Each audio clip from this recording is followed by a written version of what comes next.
Hello friends, ഇന്നത്തെ നമ്മുടെ കഥയുടെ പേരാണ് മരുമകൾ വേഴ്സസ് മകൾ ഭാഗം 2. കഴിഞ്ഞ എപ്പിസോഡിൽ ശാരദ തന്റെ മകൾ ചെയ്ത തെറ്റിന് മരുമകളോട് മാപ്പ് ചോദിക്കുന്നു. മരുമകളെ തെറ്റിദ്ധരിച്ചതിൽ ശാരദ വളരെയധികം വിഷമിച്ചു. ആ ദിവസം മുതൽ അമ്മായിയമ്മയും മരുമകളും വളരെ സന്തോഷത്തോടുകൂടി ഒത്തൊരുമിച്ച് ജീവിച്ചു പോന്നു. ഇത് കണ്ട് രുക്മിണിക്ക് സഹിക്കാനാവാതെ അവളുടെ മനസ്സിൽ കൂടുതൽ വിദ്വേഷം കടന്നുകൂടി. തന്റെ അമ്മയുടെ മുൻപിൽ തന്നെ തെറ്റുകാരിയാക്കി. അതുകൂടാതെ തന്റെ അമ്മ അവളോട് ക്ഷമ ചോദിക്കുകയും ചെയ്തു. അതുകൊണ്ട് തന്റെ ഏട്ടത്തിയമ്മയെ എങ്ങനെയെങ്കിലും ഇവിടെ നിന്ന് തുരത്തണം എന്നൊരു ചിന്ത അവളിലുണ്ടായി. അങ്ങനെ ദിവസങ്ങൾ കടന്നുപോയി. ഏടത്തിയമ്മയോട് അമ്മ പെരുമാറുന്നത് കൂടി കണ്ടപ്പോൾ രുക്മിണിക്ക് സഹിക്കാൻ കഴിഞ്ഞില്ല. മരുമകൾ വന്നതിനു ശേഷം അമ്മ തനിക്ക് കൂടുതൽ ശ്രദ്ധ നൽകുന്നില്ല.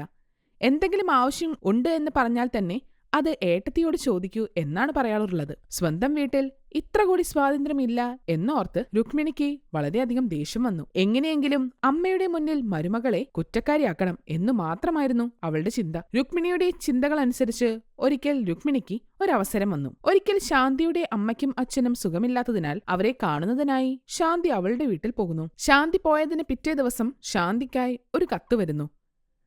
ആ കത്ത് ശാരദയുടെ കയ്യിൽ കിട്ടുകയും ശാരദ അത് തുറന്ന് വായിക്കുകയും ചെയ്യുന്നു. ആ കത്തിലെഴുതിയ കാര്യങ്ങൾ വായിച്ചുകൊണ്ട് പെട്ടെന്ന് ശാരദ കരയുവാൻ തുടങ്ങി. ശാരദ കരയുന്നത് കണ്ട് രുക്മിണി ഓടി വന്നു. എന്തിനാണ് കരയുന്നത് എന്ന് അമ്മയോട് ചോദിക്കുന്നു. അമ്മേ, എന്താണുണ്ടായത്? എന്തിനാണ് നിങ്ങളിങ്ങനെ കരയുന്നത്?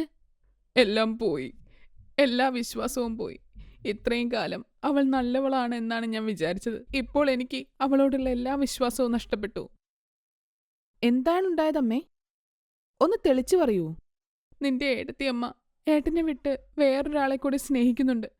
അവൾ എൻ്റെ മകന്റെ ജീവിതം നശിപ്പിച്ചു. ആരാണ് അമ്മേ നിങ്ങളോടിത് പറഞ്ഞത്? നോക്ക് മോളെ, ഈ കത്തിലുണ്ട്. Hello dear, how are you? നിന്നെ വളരെയധികം മിസ് ചെയ്യുന്നു. നമ്മൾ എപ്പോൾ കാണും എന്നിങ്ങനെയൊക്കെ എഴുതിയിരിക്കുന്നു.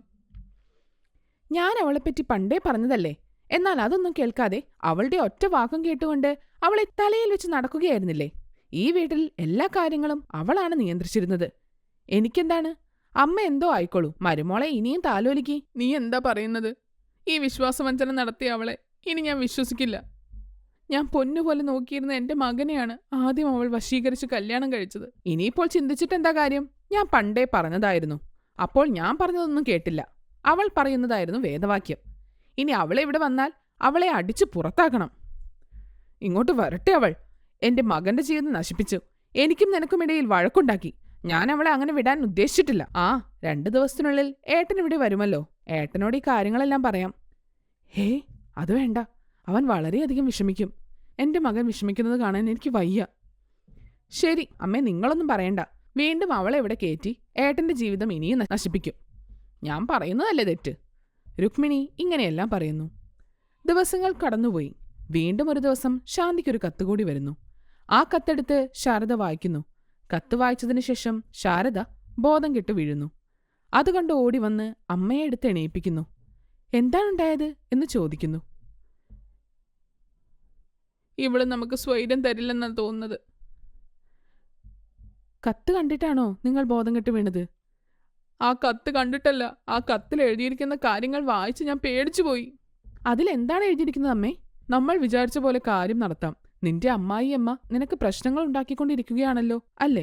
അതുകൊണ്ട് നിന്റെ അമ്മായിയമ്മയ്ക്ക് ജ്യൂസിൽ വിഷം കൊടുത്ത് അത് കുടിക്കുവാൻ കൊടുക്ക്. ഇങ്ങനെയാണ് എഴുതിയിരിക്കുന്നത്. നിങ്ങളുടെ വളരെ സ്നേഹനിധിയായ മരുമകളല്ലേ? ഈ വിഷവും അമൃത് പോലെ ആയിരിക്കും അല്ലേ? മതി മതി നിന്റെ വർത്തമാനം. മതിയാക്ക്. ഇപ്പോഴല്ലേ മരുമകളുടെ തനിനിറം മനസ്സിലായത്? ഇപ്പോൾ എനിക്ക് പേടിയാണ്. എന്തു ചെയ്യാൻ മടിക്കില്ല അവൾ. ആ ദിവസം വൈകുന്നേരം ശാരദയുടെ മകൻ പ്രസാദ് വീട്ടിലേക്ക് വരുന്നു. തനിക്ക് സുഖമില്ലെന്ന് കണ്ട് പ്രസാദ് വളരെയധികം വിഷമിക്കുന്നു. മകൻ എന്ത് വിചാരിക്കുമെന്ന് കരുതി അമ്മയും മകളും പ്രസാദിനോട് ഒന്നും തന്നെ പറഞ്ഞില്ല. അങ്ങനെ കുറച്ചു ദിവസങ്ങൾ കൂടി കഴിഞ്ഞുപോയി. ഒരു ദിവസം വീണ്ടും ശാന്തിക്കായി ഒരു കത്ത് വന്നു. ഇത്തവണ ആ കത്ത് പ്രസാദിന്റെ കയ്യിലാണ് കിട്ടിയത്. പ്രസാദ് ആ കത്ത് വായിക്കുന്നു. ആ കത്ത് വായിച്ച് വളരെയധികം പരിഭ്രമിക്കുന്നു. ഈ സമയം അവിടേക്ക് ശാരദയും രുക്മിണിയും വരുന്നു. എന്താ ഏട്ടാ, എന്തിനാണ് പരിഭ്രമിക്കുന്നത്? എനിക്കൊരു പരിഭ്രമവുമില്ല, ഒരു കുഴപ്പവുമില്ല. അതാരുടെ കത്താണ്? കത്തിൽ എന്താണ് എഴുതിയിരിക്കുന്നത്? ഇതാരാണ് അയച്ചത്? ഹേയ്, ഇതൊരു കത്തൊന്നുമല്ല. നമുക്കുള്ള കത്താണെന്ന് പറഞ്ഞിട്ടാണ് വന്നത്. ഇത് നമുക്കുള്ളതല്ല എന്ന് പറഞ്ഞ് ഞാൻ തിരിച്ചയച്ചു. ഏട്ടാ, പിന്നെ നിങ്ങളുടെ കയ്യിൽ എന്താണ്? ഈ കത്ത് നിനക്കുള്ളതല്ല. നമ്മുടേതല്ലാത്തത് നമ്മൾ എന്തിനാ വായിക്കുന്നത്? ഈ കത്ത് വീണ്ടും മരുമോൾക്ക് വന്നതാണോ? അതെ, മരുമകൾക്കുള്ളത് തന്നെ. വീണ്ടും വന്നു എന്ന് പറഞ്ഞ? ഹാ ഏട്ടാ, നിങ്ങൾ വിഷമിക്കുന്നു കരുതിയാണ് ഇതൊന്നും പറയാതിരുന്നത്. കുറച്ചു ദിവസങ്ങളായി ചേട്ടത്തിക്ക് ഇങ്ങനെ കത്ത് വന്നുകൊണ്ടിരിക്കുന്നുണ്ട്. ഏട്ടത്തി എപ്പോഴാണ് അവരുടെ വീട്ടിൽ പോയത് അന്ന് തുടങ്ങി ഈ കത്തുകളെല്ലാം ഞങ്ങളാണ് വായിക്കുന്നത്. ഇത് വായിച്ചിട്ടാണ് എന്റെ ആരോഗ്യം കൂടി തകരാറിലായത്. ഈ കത്തുകൾ വായിച്ചാണ് ഇങ്ങനെ അസുഖം ബാധിച്ചത്. ഇതൊക്കെ അറിഞ്ഞാൽ നീ വിഷമിക്കും എന്ന് കരുതി പേടിച്ചിട്ടാണ് ഞങ്ങൾ ഇതൊന്നും നിന്നോട് പറയാതിരുന്നത്. ഞാൻ നിന്നെ അത്ര കഷ്ടപ്പെട്ട് വളർത്തിയതാണ് മോനെ. നിനക്കിഷ്ടമുള്ള പെൺകുട്ടിയെ ഞങ്ങൾക്ക് അത്ര താല്പര്യമുണ്ടായിരുന്നില്ലെങ്കിൽ കൂടി എന്ന് കരുതിയാണ് കല്യാണം നടത്തി തന്നത്. നിന്റെ ജീവിതം തകരാറിലാകുമെന്ന് ഭയന്നാണ്. അമ്മേ, നിങ്ങൾ പേടിക്കാതെ ഇരിക്കേ. നമുക്ക് സത്യം അറിയില്ലല്ലോ. സത്യം എന്താണെന്ന് അറിഞ്ഞിട്ട് കൂടുതൽ സംസാരിക്കാം. കൺമുന്നിൽ ഇത്ര തെളിവുകളുണ്ടായിട്ടും ഇനി എന്താണ് വേണ്ടത്? അതേ മോനെ, ഇതെല്ലാം വായിച്ചിട്ട് എനിക്ക് സത്യമാണെന്ന് തോന്നുന്നു. ഞങ്ങൾക്ക് രണ്ടാൾക്കും നീ സന്തോഷമായി ഇരിക്കുന്നത് കണ്ടാൽ മതി മോനെ. അങ്ങനെ കുറച്ചു ദിവസങ്ങൾ കൂടി കടന്നുപോയി. ശാന്തിക്ക് ഒരു കത്ത് കൂടി വന്നു. അങ്ങനെ എല്ലാ ദിവസവും ഓരോരോ കത്തുകൾ വരാൻ തുടങ്ങി. ഒരാഴ്ച കഴിഞ്ഞ് ശാന്തി തന്റെ വീട്ടിൽ നിന്നും അമ്മായിയമ്മയുടെ വീട്ടിലെത്തി. ഓ അമ്മേ, എന്നോടൊരു വാക്ക് പറയായിരുന്നില്ലേ വയ്യാത്ത കാര്യം? എന്നാൽ ഞാൻ ഇവിടെ വന്ന എല്ലാ കാര്യങ്ങളും നോക്കുമായിരുന്നല്ലോ. നിനക്കിപ്പോൾ ഇതിലെന്താണ് പ്രശ്നം? പ്രായമായാൽ അങ്ങനെ ചിലപ്പോൾ അസുഖങ്ങളൊക്കെ ഉണ്ടാവും. നീ പോയി കുളിക്കി. ശരി അമ്മേ, ഞാൻ കുളിച്ചു വന്നിട്ട് അമ്മയ്ക്ക് ഭക്ഷണം ഉണ്ടാക്കി വെക്കാം.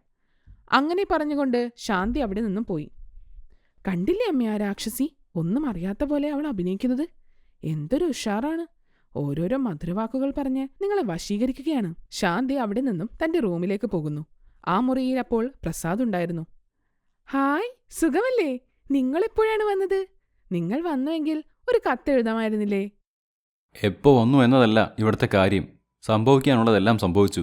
എന്തായാലും എല്ലാ കാര്യങ്ങളും എല്ലായ്പ്പോഴും മറച്ചുവെക്കാൻ സാധിക്കില്ലല്ലോ. നിങ്ങൾ എന്തൊക്കെയാണ് ഈ പരസ്പരബന്ധമില്ലാത്ത കാര്യങ്ങൾ പറയുന്നത്? ആ ശരി, കുളിച്ചിട്ട് വേണം അമ്മയ്ക്ക് ഭക്ഷണം റെഡിയാക്കി വെക്കാൻ. ഞാൻ പോട്ടെ. കുളി കഴിഞ്ഞു വന്ന ശാന്തി തന്റെ അമ്മായിയമ്മയ്ക്ക് വേണ്ടി ഭക്ഷണം പാകം ചെയ്യുവാൻ അടുക്കളയിലേക്ക് പോയി.